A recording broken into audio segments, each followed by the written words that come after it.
Welcome to the Kitsap Publishing Deep Dive podcast with myself, Jack Bennett, and Emily Waters. Join us as we explore books, current events, history, politics, health, and more. Let's dive in.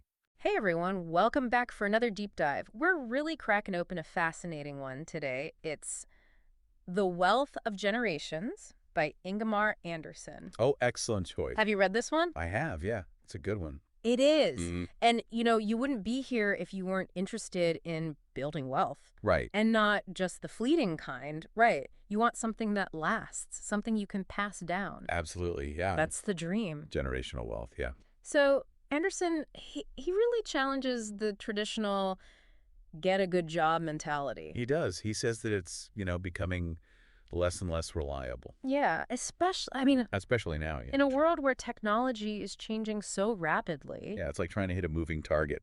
That target's getting smaller and smaller. Exactly. Yeah, So it's like, okay, you got the good job, now what? right. And then what? Yeah. So instead of just, creating our time for a paycheck, what does he suggest we do?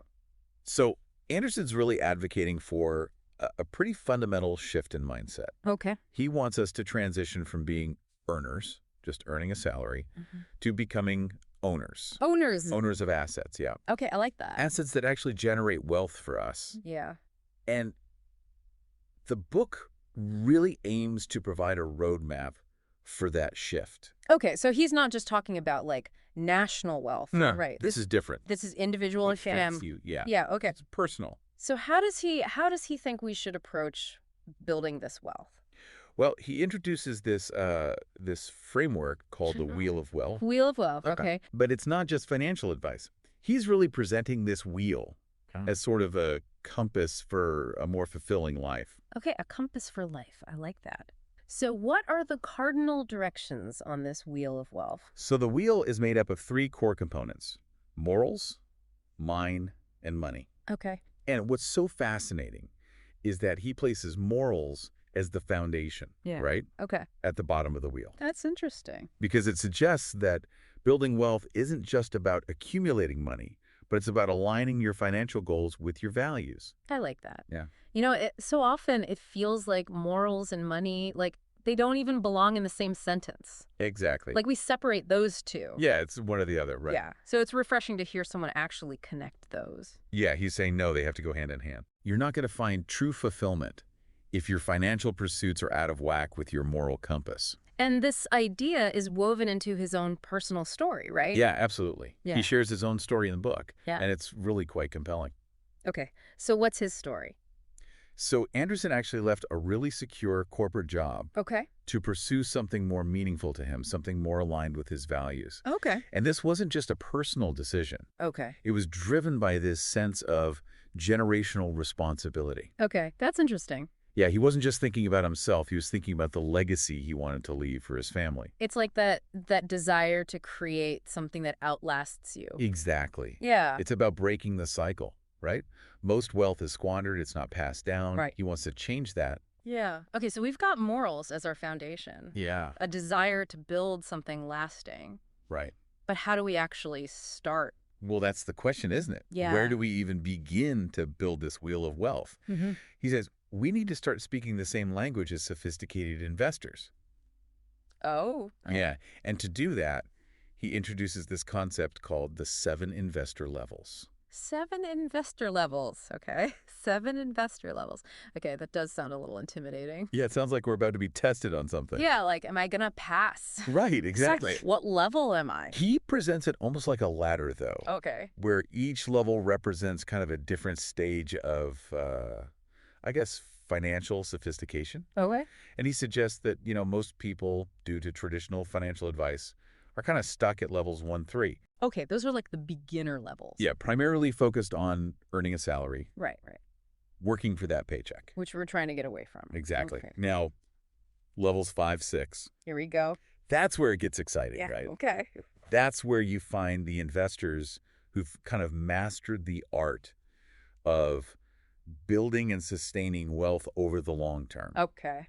It's not to say that one is better than the other. Right. He's not saying, oh, you're a level 2 investor, shame on you. Right. It's more about understanding the rules of the game at each level. Right. Yeah. If you're content at level 2, great. That's fine.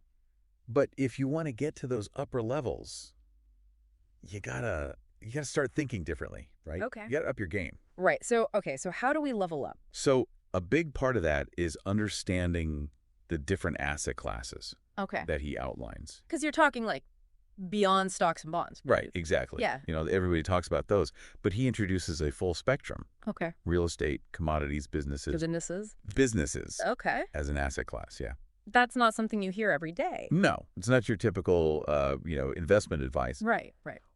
But owning a business, he says, even if it's a small operation, can be incredibly powerful for generating wealth. Really? Oh, yeah. Okay. And he really emphasizes this point. So not just investing in other companies' businesses, it's like build your own. Exactly. You got it. Oh, okay. Build your own wealth-generating machine. Okay. And he doesn't just leave it at that, right? He provides a framework Oh, good. for actually building what he calls a business machine. Okay. He breaks it down into, digestible parts, the legal aspects, marketing development, all of that. Okay. It's about creating a system. Right. So it's not just this like nebulous idea of like, oh, start a business. No. There's a framework behind it. There's a structure. Okay. So your business can run like a well-oiled machine. I like it.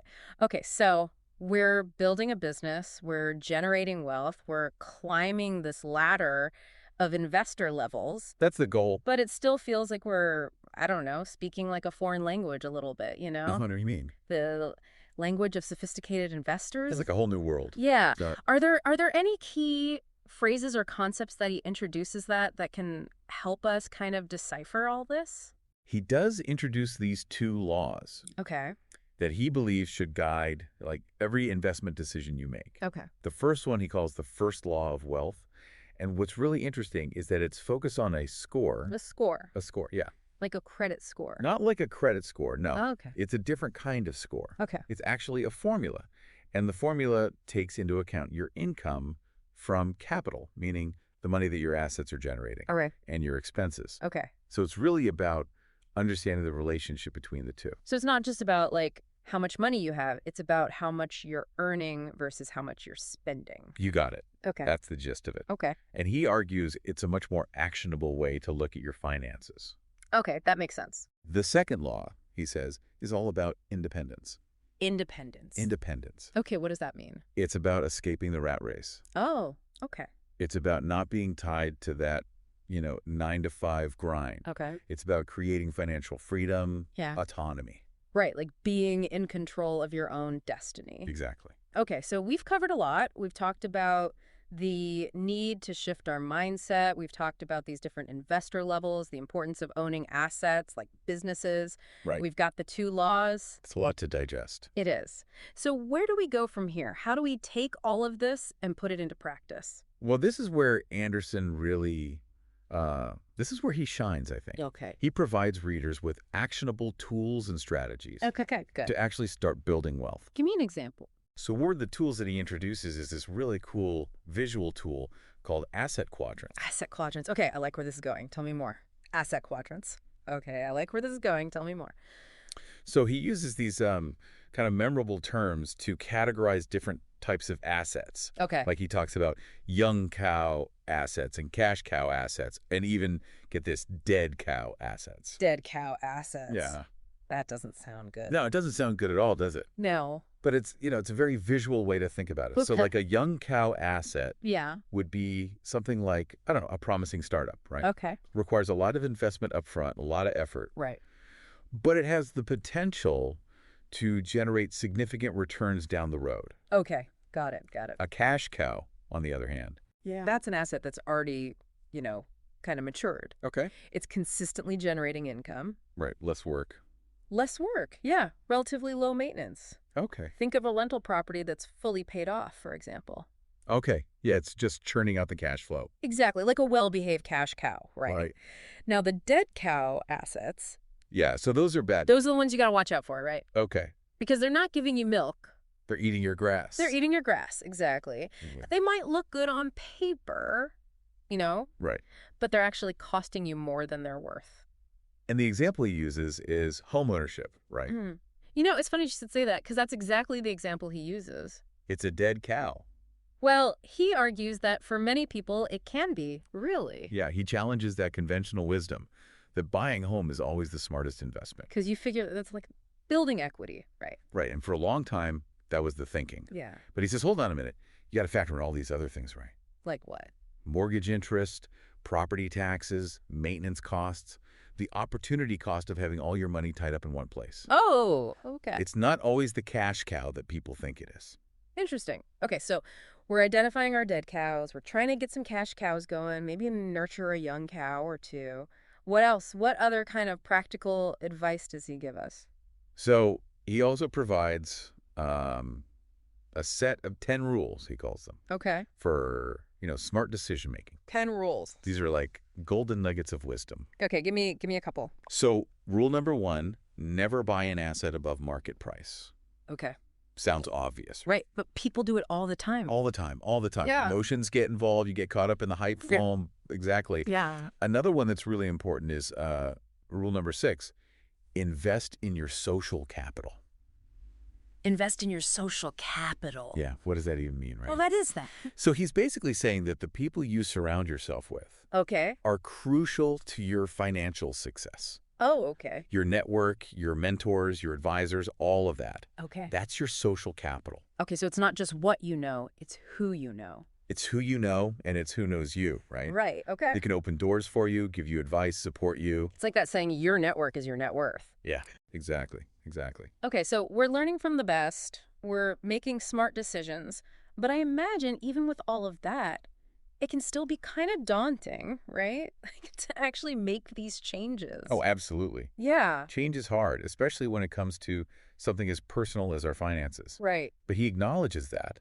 He doesn't shy away from it. Okay. In fact, he talks about the importance of what he calls necessary endings. Necessary endings. Okay, what does that mean? So he's basically saying that in order to embrace new opportunities for growth, Okay. we often have to let go of old habits, Okay. beliefs, Oh. even relationships that are no longer serving us. Oh, wow. Okay. It's about clearing the path. Right, so it's not just about adding new stuff, it's about getting rid of the old stuff, too.